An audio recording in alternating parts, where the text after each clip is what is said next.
Hello বন্ধুরা, অন্নপূর্ণা ভান্ডার নিয়ে একটা বিশেষ কথা।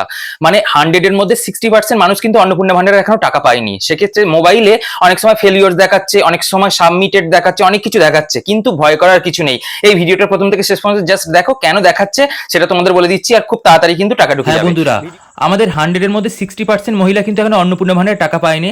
সেটা যেটা মোবাইলে দেখা হচ্ছে, দেখো ফেলিওর দেখাচ্ছে, অনেকেই তোমাদের ফেলিওর দেখাচ্ছে, তোমরা ভাবছো যে তোমাদের টাকা ঢুকবে না, ভয় পাচ্ছ, কিন্তু কোনো চিন্তা করো না।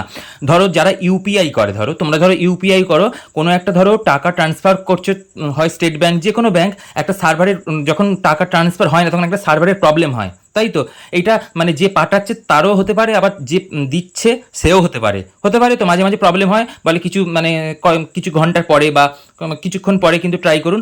ঠিক সেম কেস হয়েছে কিন্তু যাদের এই ফেলিওর মানে ফেল যে কথাটা দেখাচ্ছে ফোনেতে।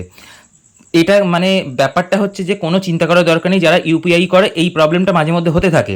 হলে কি হবে, যদি ধরো ফেলিওরটা হঠাৎ করে কিন্তু সাবমিট হয়ে যাবে, তারপরে তোমাদের হঠাৎ করে দুদিন পরে দেখবে প্রসেসিংয়ে চলে এসছে।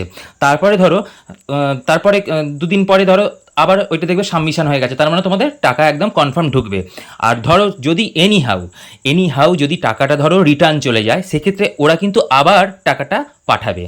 কেননা ওরা জানতে পেরে যাবে যে এটা ব্যাংক সার্ভারের প্রবলেম হচ্ছে বলে টাকাটা আবার রিফান্ড হয়ে গেছে, সেটা আবার কিন্তু তোমাদের মানে মোবাইলে মানে যে যার অ্যাকাউন্টে পাঠিয়ে দেবে। সেক্ষেত্রে এই ফেলিওর মানে লেখাটা শো হলে কিন্তু কোনো ভয় করার কিছুই নেই।